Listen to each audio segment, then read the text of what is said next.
Welcome to the Sleepy Bat. Tonight we step into the shocking reality of being a medieval king, where every smile hides a dagger and every feast could be your last. In this video you'll feel the crushing weight of the crown, the sleepless nights, the whispers in the shadows, and the secrets powerful enough to end a reign in a heartbeat. So grab your pillow, close your eyes, and let's walk the cold stone halls of medieval power. Picture this. You wake up at dawn, not because you want to, but because you have to. There's no sleeping in when you're king, because every moment of rest is a moment your enemies can plot against you. Your first task isn't breakfast or checking your messages, it's meeting with your spies. Yes, medieval kings had extensive spy networks because paranoia wasn't just healthy, it was essential for survival. You see, the moment you became king, you also became the most hunted person in the entire kingdom. Your own brothers wanted you dead because they thought they deserved the crown more. Your nobles plotted against you because they wanted your power. Foreign kings schemed to overthrow you because your kingdom threatened theirs.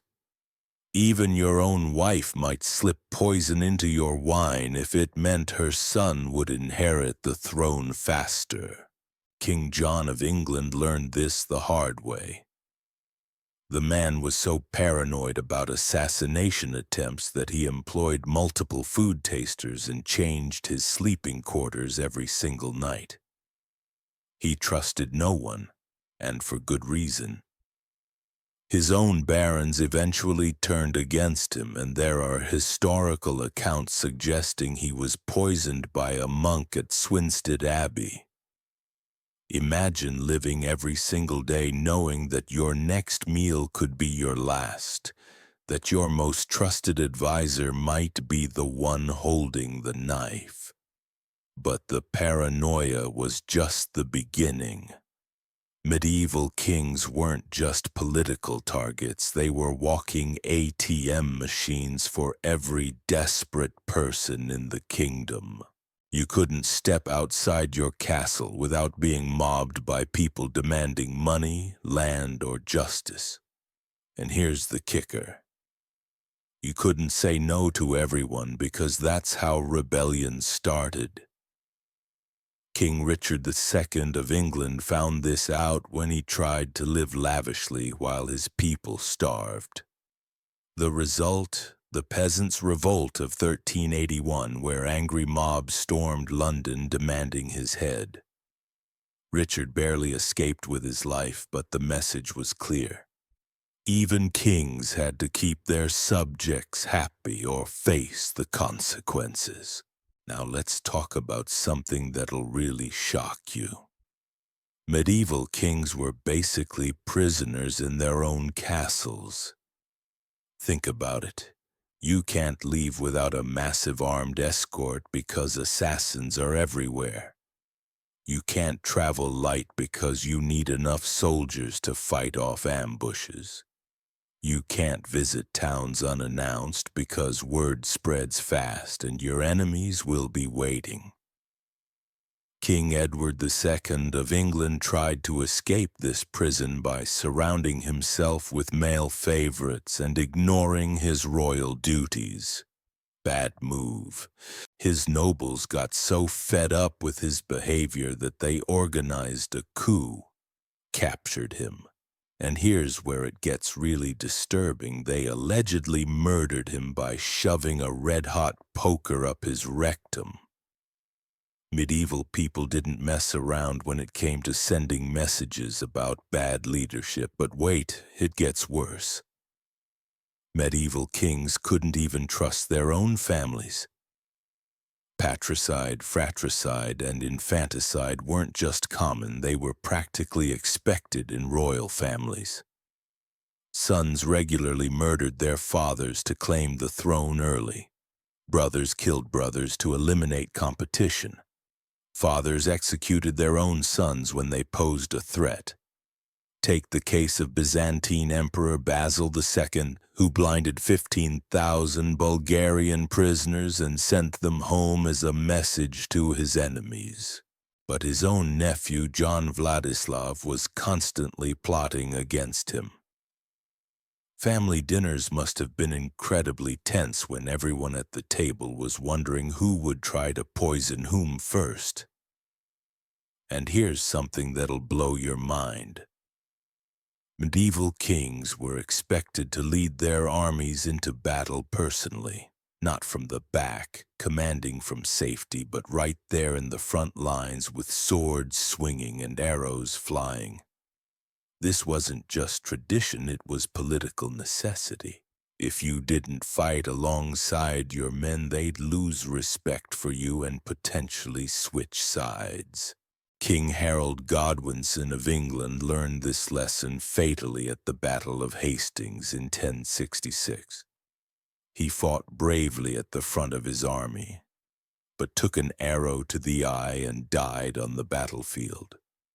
William the Conqueror, who defeated him, also fought personally in battles throughout his reign and nearly died multiple times from combat wounds. Can you imagine being required to put your life on the line every time your kingdom went to war? Modern presidents and prime ministers send others to fight, but medieval kings had to be warriors first, politicians second, or they wouldn't be kings for very long. But here's where it gets really twisted. Even when medieval kings tried to be good rulers, they often faced rebellion and assassination. King Edmund Ironside of England was known for his just rule and military prowess, but he was still murdered, allegedly by an assassin hiding in his privy who stabbed him from below while he was using the toilet. Imagine not even being safe in your own bathroom. The financial pressure was insane too. Medieval kings were expected to fund their entire government out of their own pocket. No modern tax system, no national treasury, just the king's personal wealth paying for everything from roads to armies to court expenses. Run out of money? Your nobles would rebel, raise taxes too high, your people would revolt. It was a constant balancing act where financial ruin meant political death. King John of England faced this exact problem. He needed money to fund his wars in France, so he raised taxes and seized church property. The result was so much anger from both nobles and clergy that they forced him to sign the Magna Carta, basically the first document in history to limit a king's power. Even then, John tried to ignore the charter, which led to civil war and ultimately his mysterious death. Sandan, and we haven't even talked about the medical nightmares yet. Medieval kings had access to the best doctors of their time, which is like saying they had the best flat earth scientists. Medical treatment was so primitive and dangerous that royal physicians probably killed more kings than they saved. King Charles II of France, known as Charles the Bad, survived multiple assassination attempts but nearly died from medical treatment when his doctor tried to cure his illness by wrapping him in linen soaked in brandy. The linen caught fire and Charles suffered severe burns. He survived that incident but died a few years later, possibly from the long-term effects of his medical treatment. Think about living in an era where your own doctor might accidentally set you on fire while trying to help you. The irony is that peasants who couldn't afford medical treatment often lived longer than kings who had access to the royal physicians. Skat. But perhaps the most shocking reality of medieval kingship was the complete lack of privacy.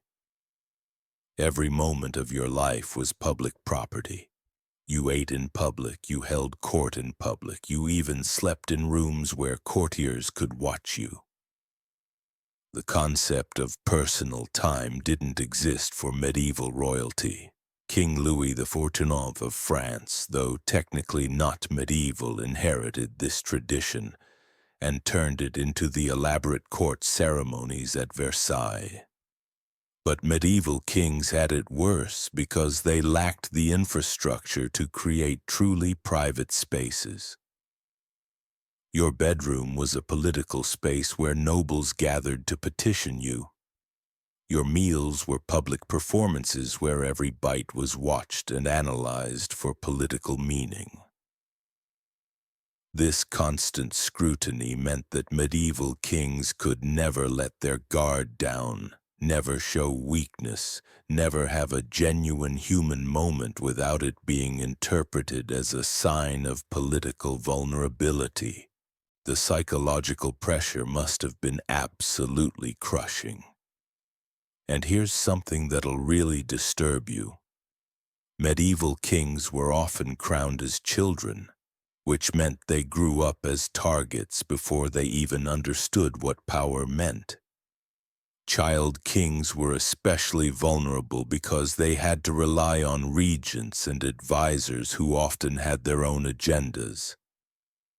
King Edward V of England was only 12 years old when he became king, and he disappeared shortly after, allegedly murdered in the Tower of London along with his younger brother.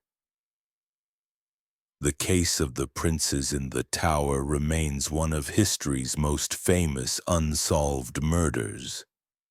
But it perfectly illustrates how dangerous it was to be royal even as a child. The pressure, the paranoia, the constant threat of death. It's no wonder that many medieval kings went insane or became incredibly cruel. When you're living in a world where everyone wants to kill you, where your own family poses a threat, where every decision could trigger a rebellion, it changes you fundamentally as a person. Charles VI of France, known as Charles the Mad, suffered from recurring bouts of mental illness that may have been triggered by the extreme stress of kingship. During his episodes, he would forget who he was, attack his own courtiers, and refuse to bathe or change clothes for months. The weight of the crown literally drove him insane. This is the reality that Hollywood never shows you. Medieval kings weren't living glamorous lives of luxury and power. They were living in a constant state of terror, surrounded by people who smiled to their faces while planning their deaths, forced to make life or death decisions every single day and knowing that one wrong move could result in their entire family being wiped out.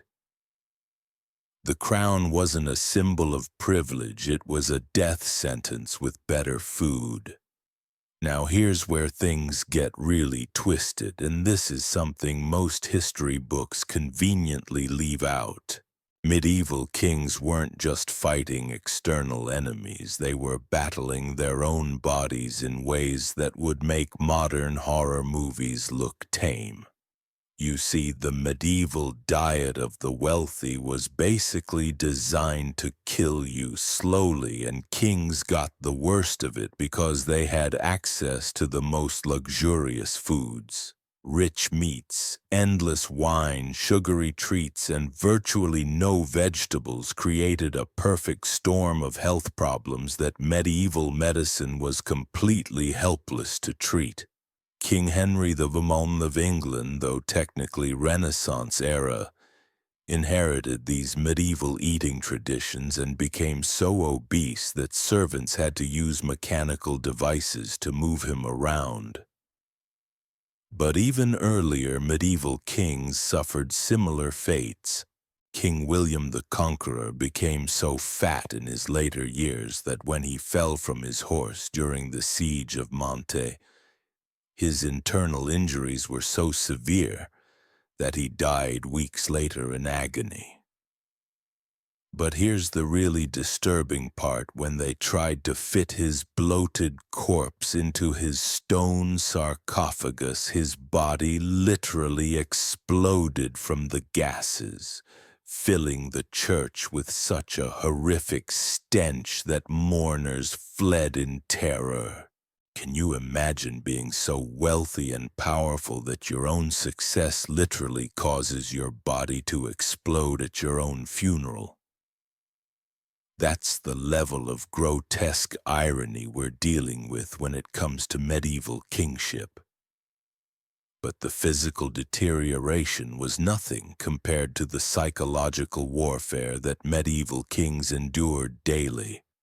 Every single person who approached you had an agenda. Every smile was calculated, every compliment was manipulation, every friendship was strategic. You couldn't trust anyone completely because the moment you did, that person had the power to destroy you. King Richard III of England lived this nightmare perfectly. His own allies convinced him to murder his young nephews to secure his claim to the throne, then turned around and supported Henry Tudor's invasion at the Battle of Bosworth Field. Richard died on that battlefield, abandoned by the very people who had urged him to commit those murders in the first place. The man who helped him become king ultimately orchestrated his downfall. Living in that environment doesn't just make you paranoid, it rewires your brain to see threats everywhere. Medieval kings couldn't enjoy a sunset without wondering if enemies were using the distraction to position archers. They couldn't laugh at a joke without analyzing whether it contained hidden insults. They couldn't show affection to their children without calculating the political implications. And speaking of children, here's something that'll make your skin crawl. Medieval kings routinely had to consider murdering their own offspring if those children posed political threats. This wasn't theoretical, it happened regularly throughout medieval Europe. Emperor Constantine VII of Byzantium had his own son blinded to prevent him from claiming the throne. King Clovis I of the Franks murdered his own relatives, including children, to eliminate potential rivals. These weren't monsters, these were men who had been so twisted by the demands of medieval kingship that they saw infanticide as just another political tool. Think about what that does to your soul. Imagine holding your newborn child and having to evaluate whether this innocent baby might one day be a threat that needs to be eliminated. The psychological damage from that kind of thinking would be absolutely catastrophic. But wait, there's more. And this is where medieval kingship becomes truly nightmarish. Kings were expected to produce male heirs, but every son you fathered was also a potential assassin. Medieval princes regularly murdered their fathers to claim the throne early, and fathers knew this. So you had to raise your children to be strong enough to rule, but not so strong that they'd kill you before you were ready to die. Basil I of Byzantium faced this exact dilemma with his son Leo VI. Basil suspected that Leo wasn't actually his biological son, but he couldn't prove it without destroying his own legitimacy. So he spent years alternately grooming Leo for power and undermining him, creating a toxic father-son relationship that poisoned the entire imperial court. The paranoia became so intense that some medieval kings started sleeping in different rooms every night, eating only food prepared by trusted servants, and wearing armor under their clothes even during peaceful court functions. King John of England was so terrified of assassination that he employed multiple food tasters and kept armed guards in his bedroom while he slept. But here's the really sick part. This paranoia was completely justified. Medieval royal courts were basically snake pits where everyone was plotting against everyone else. And the king was the ultimate prize. Court chronicles are filled with stories of kings who ignored the warning signs and paid with their lives. King Edmund Ironside of England dismissed reports that his enemies were planning something big. He was murdered while using the privy, stabbed from below by an assassin who had hidden in the sewage system for hours, waiting for the perfect moment. The man couldn't even take a bathroom break without risking his life. Medieval kings also faced something that modern leaders never have to deal with: divine judgment culture. If your kingdom suffered from plague, famine, or military defeat, it was seen as proof that God disapproved of your rule. This created impossible pressure because natural disasters and military losses were often completely beyond a king's control. But the blame always fell on the crown. King Stephen of England ruled during a period of civil war and natural disasters that people called the Anarchy.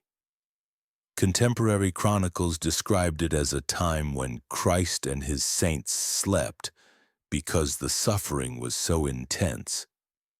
Stephen wasn't personally responsible for the weather or the power struggles he inherited, but his reign was seen as cursed and he faced constant rebellions as a result.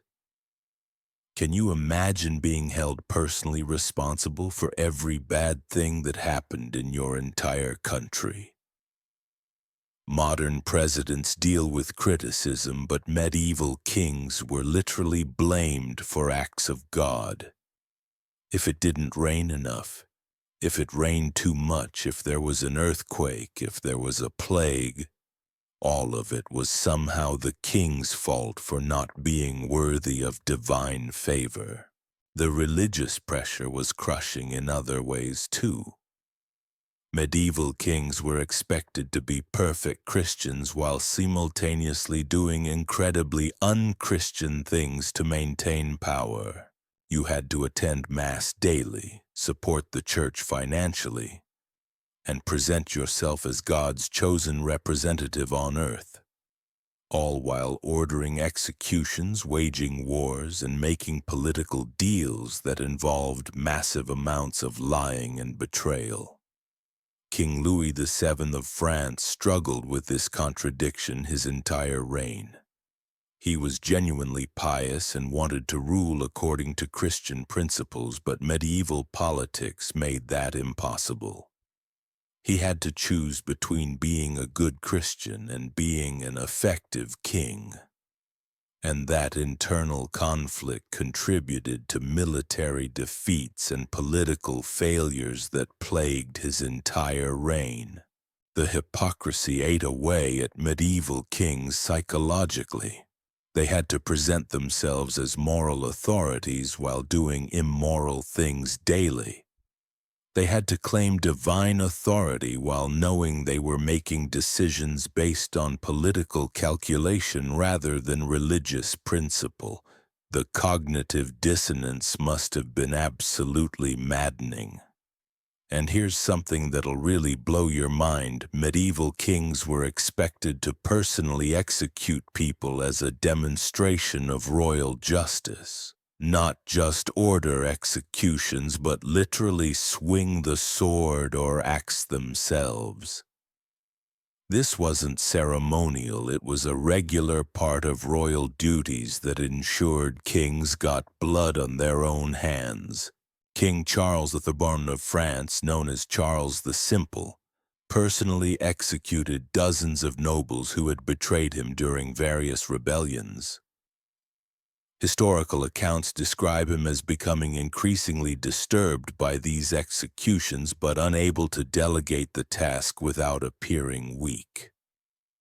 He reportedly had nightmares about the faces of men he had killed and became increasingly paranoid that their ghosts were haunting his castle. Imagine having to look another human being in the eyes and then cut their head off, knowing that tomorrow you might have to do it again and again and again. The psychological trauma from that level of personal violence would be devastating. But medieval kings had no choice if they wanted to maintain their authority. The isolation was perhaps the cruelest aspect of all. Medieval kings were surrounded by hundreds of people every day, but they couldn't form genuine friendships with any of them because friendship implied equality, and equality undermined royal authority. You were literally the loneliest person in the kingdom despite being constantly surrounded by crowds.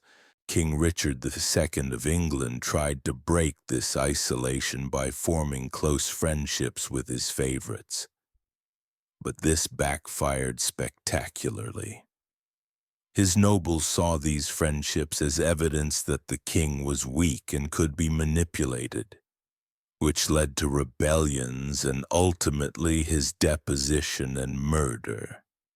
Even attempting to have normal human relationships was seen as a political vulnerability. The crown didn't just isolate you from friendship, it isolated you from love. Royal marriages were political arrangements, not romantic relationships. Your wife was chosen based on what alliance her family could provide, not compatibility or attraction. Many medieval kings never experienced genuine romantic love because their entire emotional lives were subordinated to political necessity. And if you did fall in love with someone inappropriate, the consequences could be catastrophic. Edward II of England's relationship with Piers Gaveston was seen as so scandalous that it contributed to civil war and ultimately his own brutal murder.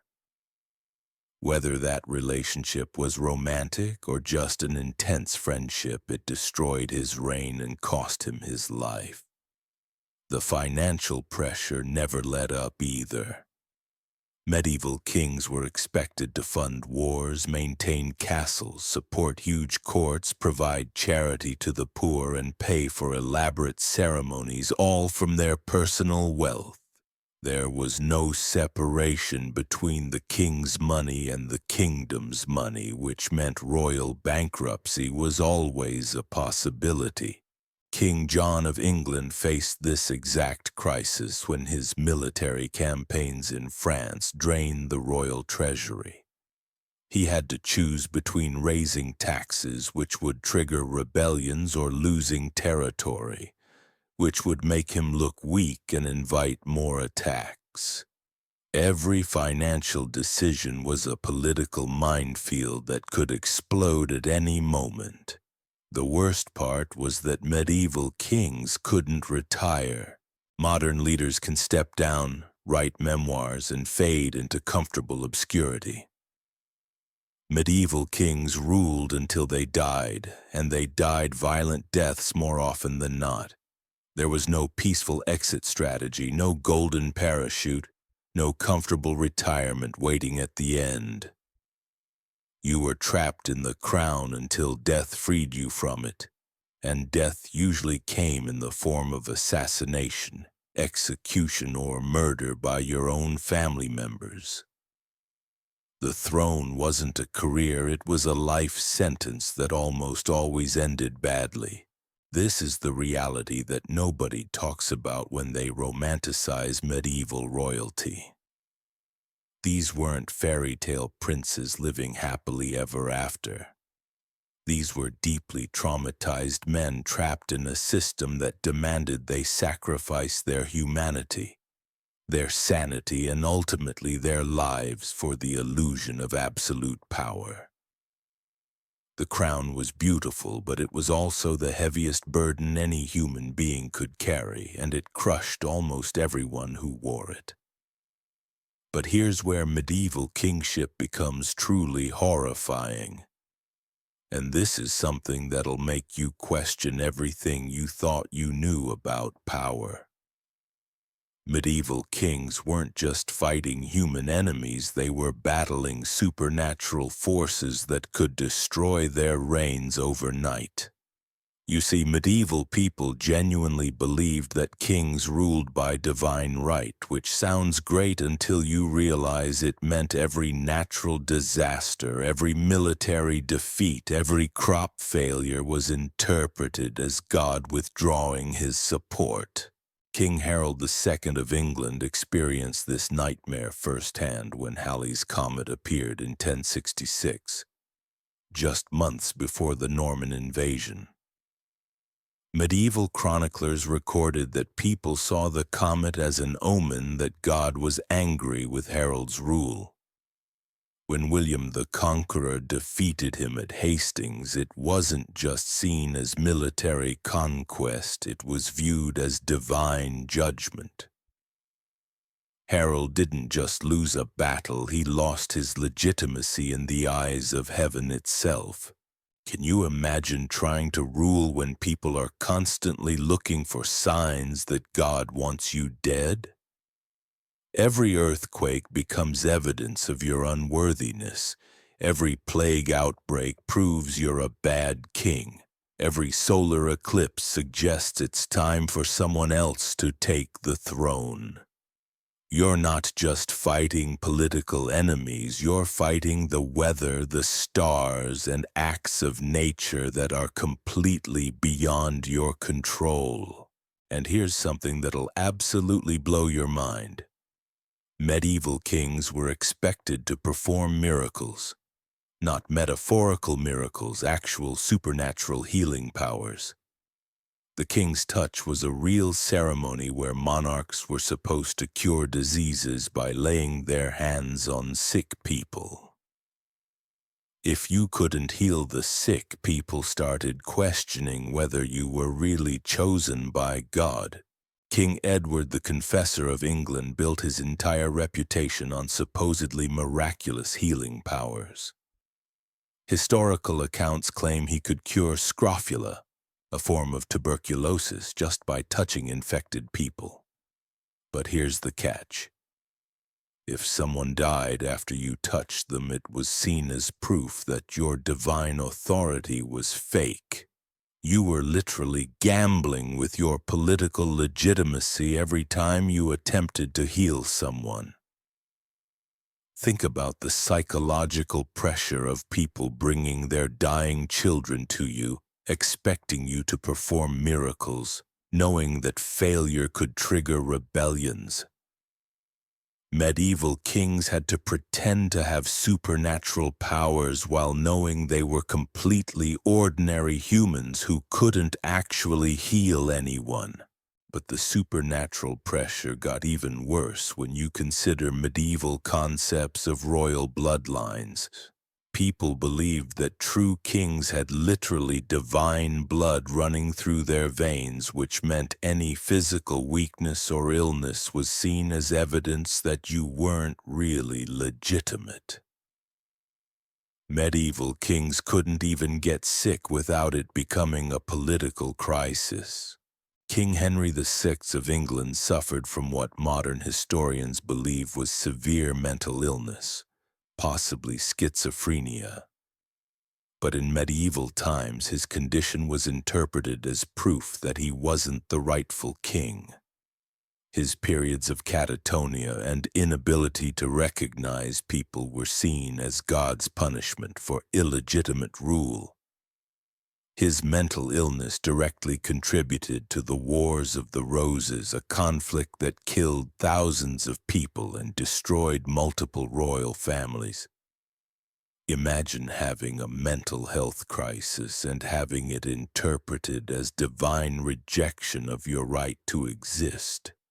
Medieval kings couldn't show psychological vulnerability without it being twisted into theological evidence against their legitimacy. And here's where it gets really twisted. Medieval kings were caught in an impossible contradiction when it came to violence. They were expected to be Christian rulers who followed the teachings of Jesus, but they also had to be brutal warriors who could terrify their enemies into submission. The cognitive dissonance from this contradiction drove many medieval kings to the edge of madness. King Louis IX of France, later St. Louis, tried to resolve this by going on crusade, thinking that killing Muslims would be acceptable Christian violence. But even he struggled with the contradiction between his pious beliefs and the brutal realities of medieval warfare. His letters home from the Seventh Crusade reveal a man tormented by the gap between Christian ideals and royal necessities. Medieval kings had to order torture, execute prisoners, and commit acts of incredible brutality. Then go to confession and pretend they were sorry while knowing they'd have to do the same things again tomorrow. The psychological compartmentalization required to function in that environment would destroy most people's mental health completely. But perhaps the most disturbing aspect of medieval kingship was the way it corrupted everyone around you. The moment you became king, every person in your life became a potential threat or a potential tool. Your friends became political assets. Your enemies became existential dangers. Your family became competitors for power. There was no such thing as a genuine human relationship when you wore the crown. King Canute of England and Denmark understood this better than most. Historical accounts describe him as becoming increasingly paranoid about his own success because he knew that power attracted people who wanted to use him.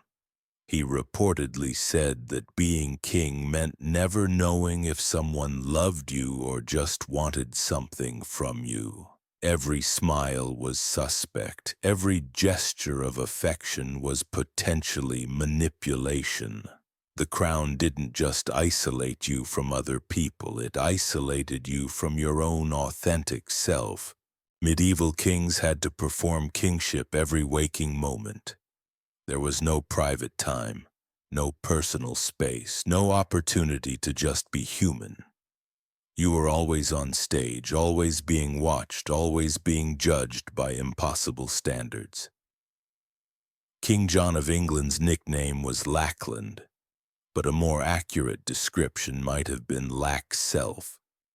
Contemporary chronicles describe him as a man who seemed to disappear inside the role of king, becoming so consumed by political calculation that he lost touch with his own personality. His courtiers reported that he would sometimes stare at his reflection in mirrors as if he couldn't remember who he was underneath the crown. And here's something that'll make your skin crawl. Medieval kings were expected to eat in public as a form of entertainment for their nobles. But this wasn't just about showing wealth. It was about proving you weren't afraid of being poisoned. If you ate hesitantly or used too many food tasters, people would interpret that as weakness and fear. But if you ate confidently, you were literally gambling with your life every single meal. King Charles II of Navarre, known as Charles the Bad, survived multiple poisoning attempts but lived in constant terror of his food. Historical accounts describe him as eating incredibly slowly, chewing each bite dozens of times while watching his courtiers' faces for signs of guilt or satisfaction. Meals became psychological warfare where everyone was analyzing everyone else's reactions to every bite. Can you imagine turning every meal into a potential death sentence while having to perform confidence and joy for political reasons? Medieval kings couldn't even enjoy food without it being contaminated by fear and political calculation. The sexual politics were equally nightmarish. Medieval kings were expected to produce male heirs, but every romantic relationship was a political minefield. Your wife was chosen by political necessity, not attraction. Your mistresses had to be carefully selected to avoid creating dangerous alliances. Even casual encounters could create political complications that lasted for decades. King Henry II of England's affair with Rosamund Clifford became such a political liability that his wife Eleanor of Aquitaine allegedly had Rosamund murdered. But Henry couldn't just avoid romantic entanglements, because then people would question his masculinity and his ability to produce heirs. He was trapped between political necessity and personal desire with no safe options. Medieval kings couldn't even have normal human sexuality because every aspect of their intimate lives was subject to political analysis. Your romantic choices could trigger wars, your sexual preferences could be used as propaganda against you, and your ability to perform sexually was seen as directly connected to your fitness to rule. And here's where medieval kingship becomes truly tragic. Most of these men never asked to be kings. They were born into royal families and had the crown thrust upon them, often as children who had no understanding of what they were inheriting. By the time they realized the true cost of power, it was too late to escape. King Edward VI of England became king at age 9 and died at 15, never experiencing a normal childhood or adolescence. His entire short life was consumed by the demands of kingship, political maneuvering, and health problems that may have been exacerbated by the stress of his position. He was literally a child sacrifice to the institution of monarchy. Think about that for a moment. Medieval society regularly took innocent children and fed them into a system that would destroy their mental health, isolate them from human connection, and ultimately kill them, all in the name of political stability. These weren't willing participants in a power game. They were victims of a system that valued institutional continuity over human welfare. The crown was a beautiful object that contained the souls of everyone who wore it. Medieval kings weren't rulers. They were prisoners of their own power, trapped in golden cages that slowly drove them insane while the world outside demanded they perform strength and wisdom they didn't possess. This is the reality that no history book wants to acknowledge because it's too disturbing to accept. Medieval kingship wasn't about power and privilege. It was about systematic psychological torture disguised as political authority. The men who wore crowns weren't living fairy tale lives. They were surviving horror stories that most people wouldn't believe if they were fiction. But we're just getting started because what I'm about to tell you next will completely shatter any remaining illusions you have about medieval royalty. The ways these kings actually died are so brutal, so shocking that Hollywood has never dared to show the real historical accounts. And trust me, once you hear these stories, you'll never look at a crown the same way again. The methods of royal assassination in medieval times weren't quick sword fights or honorable duels. They were elaborate, sadistic torture sessions designed to send messages that would echo through history. And the most disturbing part? Many of these executions were carried out by the victim's own family members who saw murder as just another political tool. King Edward II of England's death is so horrific that most historians still can't bring themselves to describe it in detail. After being deposed by his own wife and her lover, Edward was imprisoned in Berkeley Castle, where his captors decided that a traditional execution would make him a martyr. Instead, they chose a method so brutal that it would terrify anyone who heard about it into submission. They held him down and inserted a red-hot iron rod into his rectum, burning his internal organs while leaving no external marks on his body. The screams were reportedly heard throughout the castle, but when Edward's body was displayed publicly, there was no visible evidence of violence. It was the perfect political murder, designed to look like natural death while being unspeakably cruel. But Edward II's fate wasn't unique. Medieval royal executions were specifically designed to be psychologically devastating spectacles that would haunt witnesses for the rest of their lives. The goal wasn't just to kill the king, it was to destroy the very concept of royal dignity and divine authority. King Richard II of England faced a different but equally twisted fate. After being deposed by his cousin Henry Bolingbroke, Richard was imprisoned in Pontefract Castle and slowly starved to death. But here's the really sick part. His captors would bring him elaborate meals and then take them away just before he could eat. They psychologically tortured him by showing him food he couldn't have, making his death as mentally cruel as it was physically agonizing.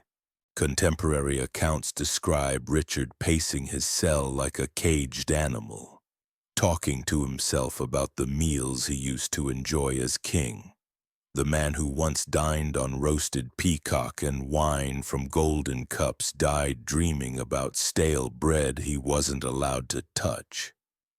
The contrast between his former luxury and his final degradation was intentionally designed to be as psychologically devastating as possible. And then there's the case of King Edmund Ironside, whose assassination was so creatively brutal that it reads like something from a horror novel. While using the privy, an assassin hiding in the sewage system below stabbed upward through the toilet hole, driving a blade deep into Edmund's bowels. The king died slowly from internal bleeding and infection, unable to sit or lie down comfortably for days before finally succumbing to his wounds. Can you imagine the level of planning and dedication required to hide in human waste for hours, waiting for the perfect moment to strike? The assassin literally covered himself in sewage and endured unimaginable conditions just for the chance to murder a king in the most humiliating way possible. That's the level of hatred and determination that medieval kingship inspired in people. But perhaps the most psychologically disturbing royal deaths were the ones carried out by family members who had spent years planning their revenge. Medieval royal families weren't bound by love or loyalty. They were collections of ambitious individuals who saw murder as just another career advancement strategy.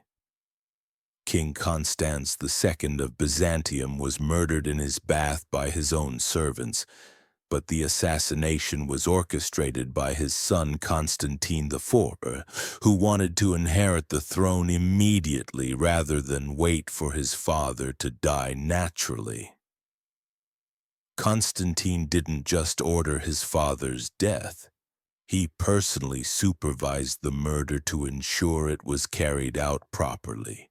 Historical accounts describe Constantine standing outside the bathhouse, listening to his father's screams as the servants held him underwater.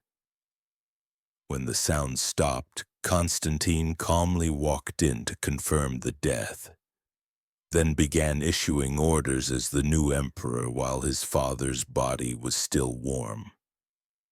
The transition from son to patricide to emperor took less than an hour.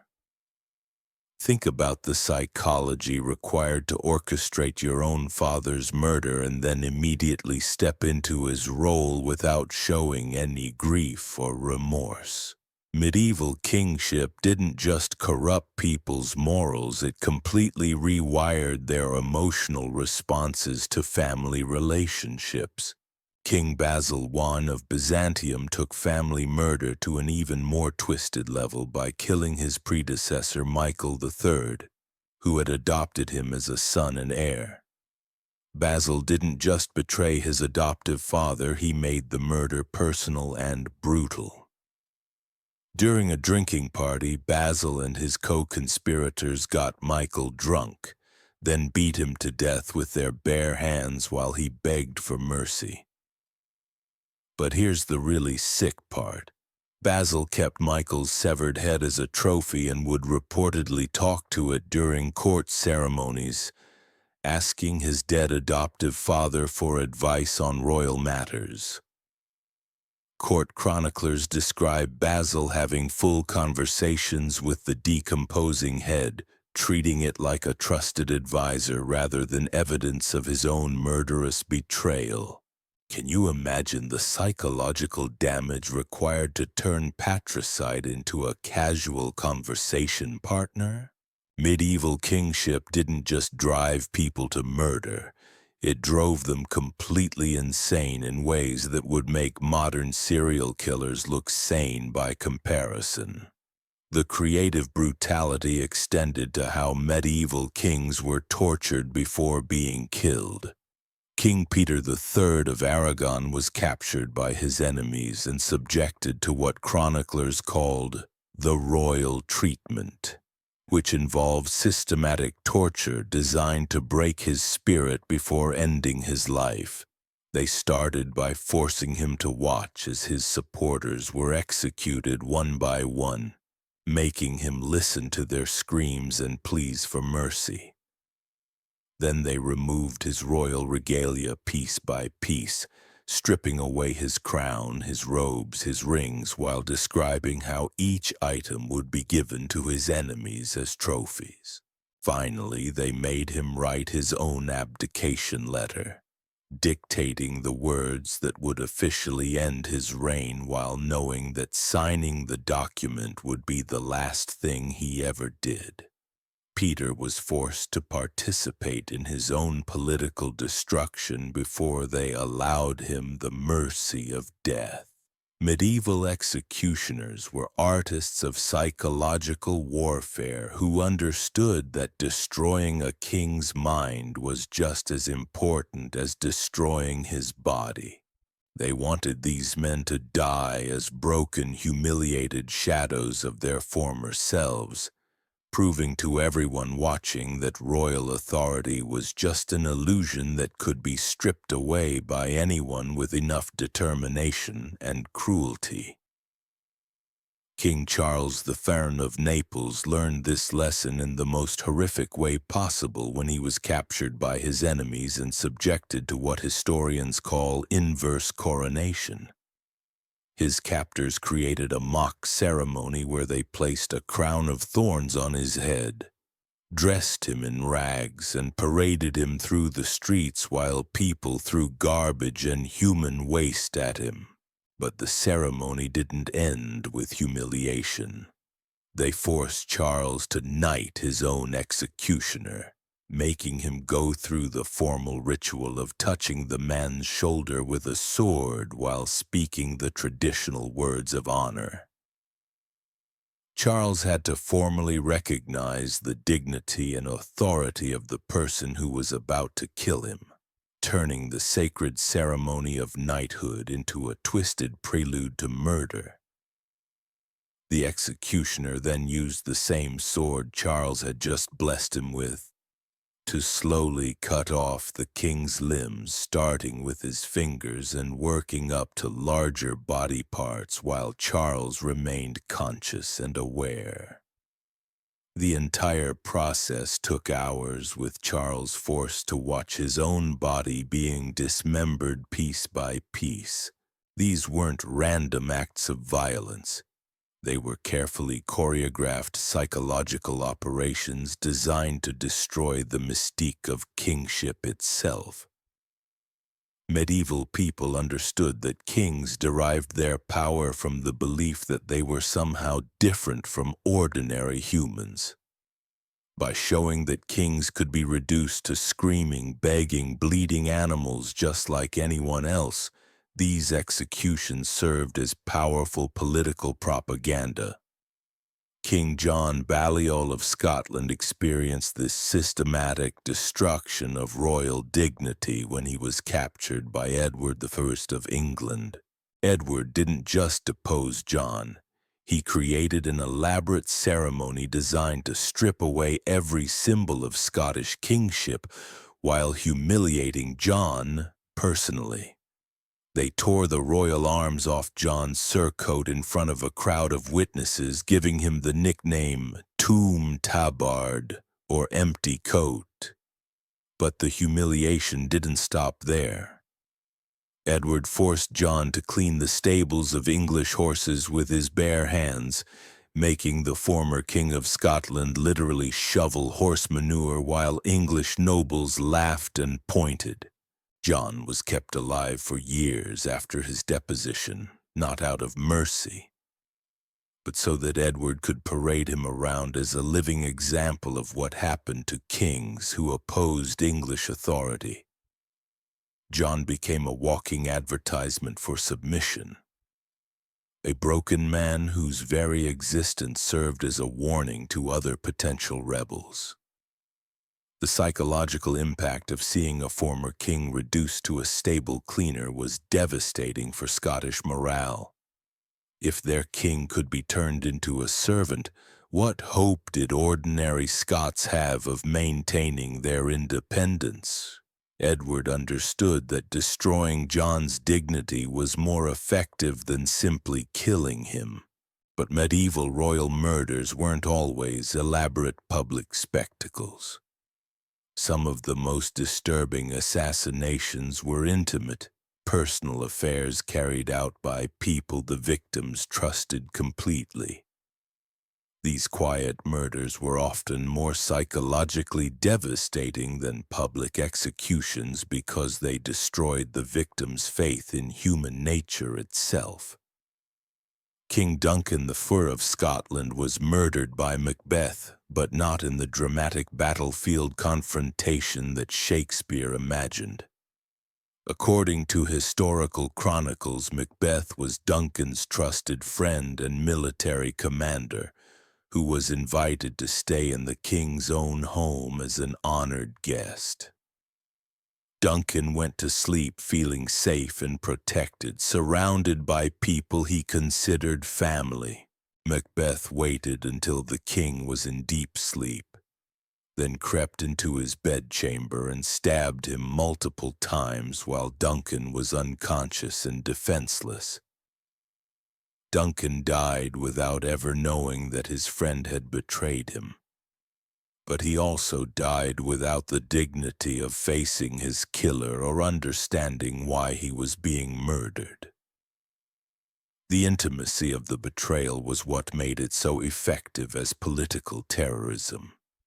If a king couldn't trust his closest friends and advisors, then royal authority became meaningless because it was based on relationships that could be destroyed at any moment by anyone with access to the royal bedchamber. King Sancho IV of Castile faced an even more twisted betrayal when his own physician, a man who had treated his illnesses for years and knew his body intimately, decided to poison him slowly over several months. The doctor used his medical knowledge to select poisons that would mimic natural illness, making Sancho's death appear to be from disease rather than murder. But here's the really sick part. The physician continued to treat Sancho throughout the poisoning process, pretending to be concerned about his declining health while secretly administering the substances that were killing him. Sancho spent his final months trusting the very person who was murdering him, asking for medical advice from his own assassin. Contemporary accounts describe Sancho thanking his physician for his dedicated care even as he was dying from the poison the doctor had given him. The king died expressing gratitude to his murderer, never realizing that his trusted healer was actually his executioner. Think about the psychological perversion required to spend months fake caring for someone while secretly killing them. Medieval royal murders weren't just about political power, they were about the complete destruction of trust, dignity, and human connection. These assassins weren't just ending lives, they were destroying the very concept of loyalty and friendship. And here's where medieval royal deaths become truly nightmarish.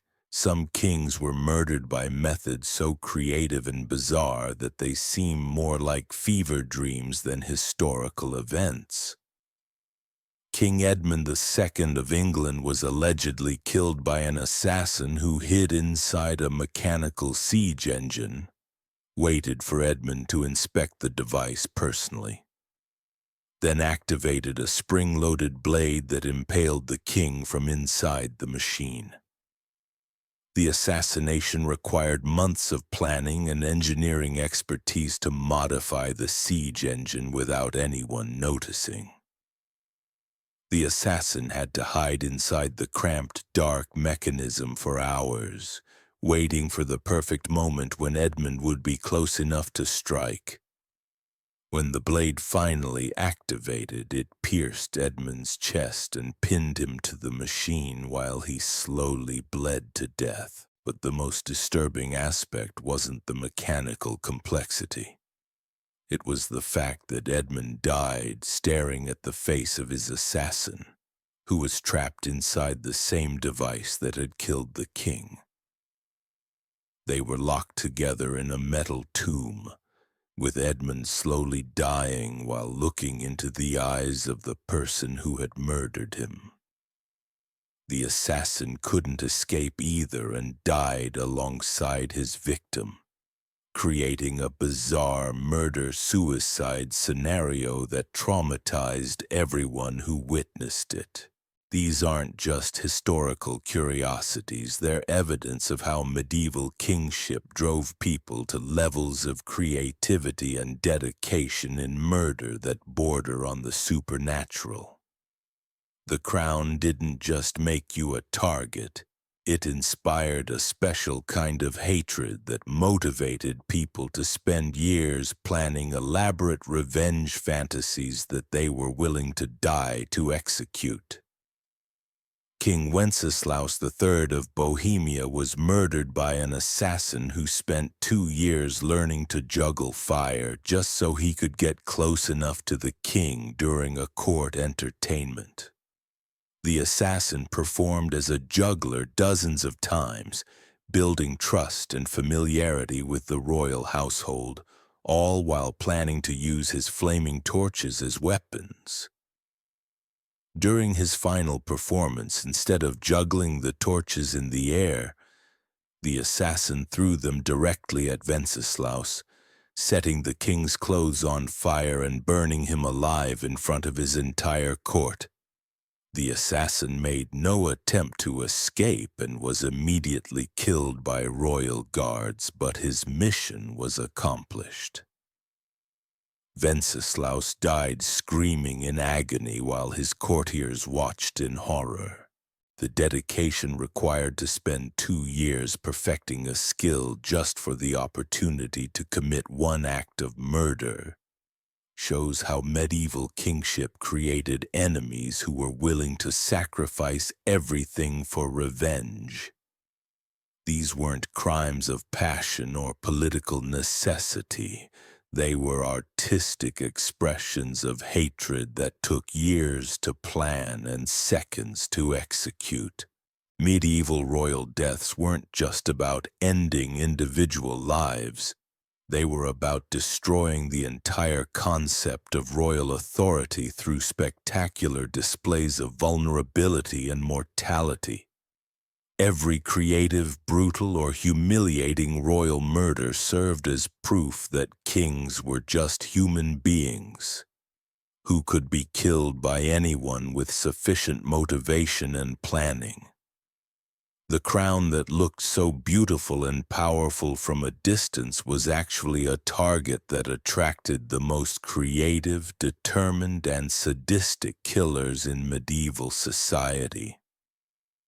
Wearing it didn't make you powerful, it made you the star of other people's murder fantasies, and those fantasies were often far more elaborate and twisted than anything Hollywood has ever imagined.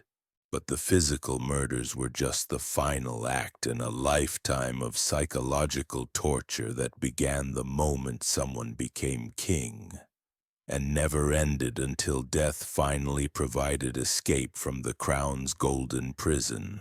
This is why medieval kingship was the ultimate psychological nightmare.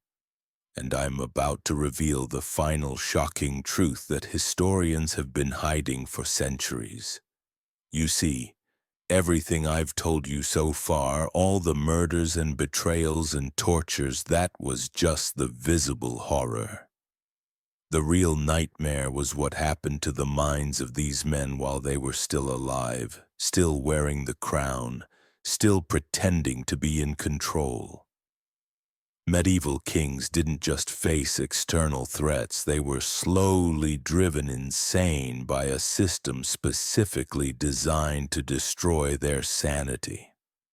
And the most twisted part, the very people who put them on the throne were the ones orchestrating their mental breakdown because a paranoid, isolated king was easier to manipulate than a confident, clear-thinking one.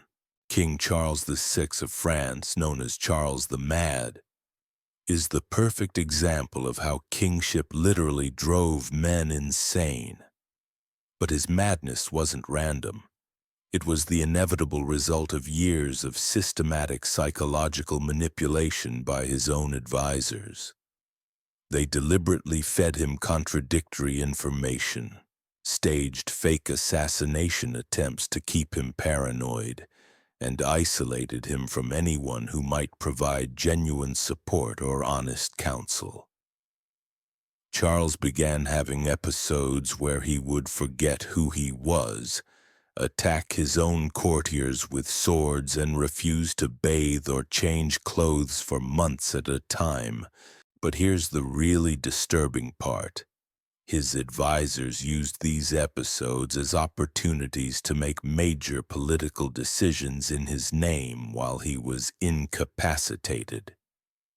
They literally drove him insane so they could rule through him while he took all the blame for their failures.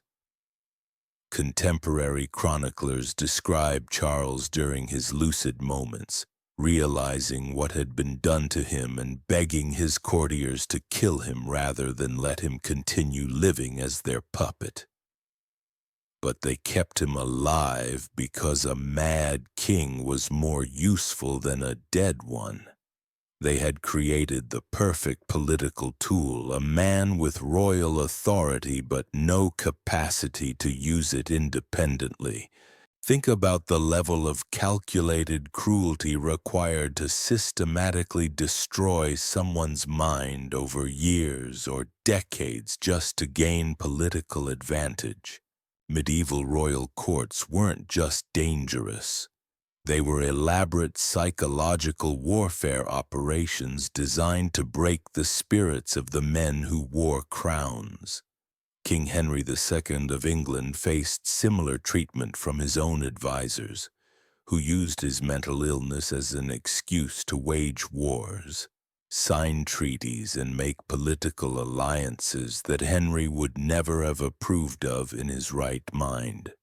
They paraded his deteriorating mental state in front of foreign ambassadors as proof that God had withdrawn support from the English crown, then used that supposed divine rejection to justify their own power grabs. Henry spent his final years as a prisoner in his own palace, surrounded by people who called him Your Majesty while treating him like a dangerous animal that needed to be contained. He was fed, clothed, and housed like royalty, but he had no more real agency than a pet dog. The crown had become a beautiful prison that kept him trapped in a life he no longer understood. But the psychological destruction wasn't limited to kings who showed obvious signs of mental illness. Even the supposedly successful medieval kings were slowly eaten alive by paranoia, isolation, and the constant pressure of making life-or-death decisions with incomplete information and untrustworthy advisors. King Louis XI of France, known as the Spider King for his complex political schemes, became so paranoid in his later years that he built a castle specifically designed to keep people out. The walls were covered with iron spikes, the doors had multiple locks, and he employed food tasters, body doubles, and a network of spies so extensive that they were spying on each other. Louis spent his final years as a prisoner in his own fortress, afraid to leave his chambers, convinced that everyone around him was planning his assassination.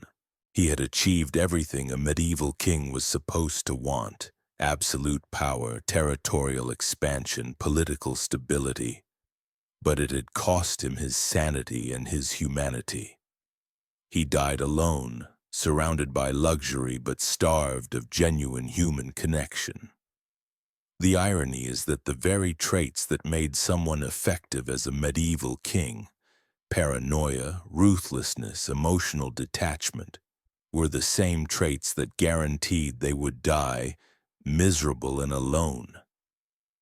Success in medieval politics required you to sacrifice everything that made life worth living, and the crown was the symbol of that sacrifice. King Richard III of England understood this better than most. Historical accounts describe him as becoming increasingly disturbed by the murders he had committed to secure his throne, especially the deaths of his young nephews in the Tower of London. But he couldn't show remorse without admitting guilt, and he couldn't stop the violence without appearing weak to his enemies. Richard reportedly suffered from terrible nightmares where he was haunted by the ghosts of everyone he had killed or ordered killed. But he had to wake up every morning and perform the role of confident king while his conscience slowly destroyed him from the inside. Contemporary accounts describe him as looking gaunt and hollow-eyed, aging rapidly under the psychological pressure of maintaining a facade of strength while internally falling apart. The crown didn't just attract external enemies, it created internal ones by forcing kings to betray their own moral principles repeatedly, until they lost all sense of who they were underneath the role they were playing. Medieval kingship was a system designed to turn decent human beings into monsters, then punish them for becoming the monsters the system required them to be. But perhaps the most horrifying aspect of medieval kingship was how it affected the king's relationships with their own children. These men knew firsthand how brutal and dangerous royal life was, but they were required by law and tradition to subject their own sons to the same psychological torture they had endured. King Edward I of England, known as Longshanks, was famously brutal in his military campaigns and political dealings. But private letters reveal a man tormented by the knowledge that he was raising his son Edward II to inherit the same nightmare existence that had consumed his own life. Edward I wrote to his wife about his fears that kingship would destroy their son's soul, the same way it had destroyed his own. But he couldn't abdicate or refuse to pass the crown to his heir because that would throw the kingdom into chaos and civil war. He was trapped in a system that forced him to sacrifice his own child's well-being for political stability. The man who could conquer Wales and Scotland was powerless to protect his own son from the crown that would eventually destroy him. Medieval kings were required to be simultaneously loving fathers and political strategists who might need to order their own children's deaths if those children became threats to stability. The psychological compartmentalization required to maintain both roles simultaneously would break most people's minds completely. King Louis VII of France faced this exact dilemma when his son Philip began showing signs of the same mental instability that plagued other members of the royal family.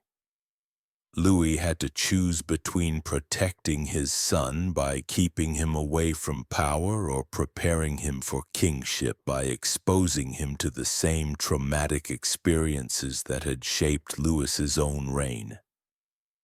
He chose duty over fatherhood, systematically training Philip in the arts of political manipulation, strategic violence, and emotional detachment that were necessary for survival as a medieval king. But contemporary accounts describe Louis weeping in private as he watched his son's natural compassion and joy slowly disappear under the weight of royal education. Louis was essentially murdering his child's innocence and humanity to prepare him for a role that would complete the destruction of his soul. He was a loving father, deliberately turning his beloved son into the kind of person he himself had become. Knowing it would make Philip miserable, but believing it was necessary for the kingdom's survival. The crown didn't just destroy the men who wore it, it forced them to destroy their own children to perpetuate the system. Medieval kingship was a generational trauma machine that turned fathers into executioners of their own sons' happiness and humanity. And here's the final, most disturbing truth about medieval kingship that will haunt you long after this video ends. The system worked exactly as it was designed to work. The paranoia, the isolation, the psychological torture, the brutal deaths, none of it was an accident or an unintended consequence. Medieval society deliberately created a system that would destroy the minds and souls of its rulers because broken kings were easier to control than whole human beings. The nobles, the clergy, the advisors, they all benefited from having kings who were too paranoid to form alliances, too isolated to build independent power bases, and too psychologically damaged to make clear-headed decisions that might threaten the existing power structure. A healthy, confident king was dangerous to everyone around him because he might actually try to rule independently. So they created a system of kingship that guaranteed its victims would be mentally unstable, emotionally crippled, and ultimately dependent on the very people who were destroying them. The crown wasn't a symbol of power, it was a tool of control used by the real power holders to manipulate their chosen figureheads. Medieval kings weren't rulers. They were highly decorated prisoners whose job was to absorb blame for unpopular decisions while providing legitimacy for actions taken by people who preferred to remain in the shadows. The whole concept of divine right monarchy was a psychological operation designed to convince both kings and subjects that royal authority came from God when it actually came from whoever was skilled enough to manipulate the broken man wearing the crown. This is why so many medieval kings died violent deaths. They weren't killed by external enemies or random assassins. They were killed by the people closest to them, the advisors and nobles who had spent years driving them insane and were finally ready to replace them with fresh victims who could be broken in new ways. The medieval crown was never meant to empower anyone. It was meant to destroy them slowly and publicly while serving as a warning to anyone else who might think about seeking real power.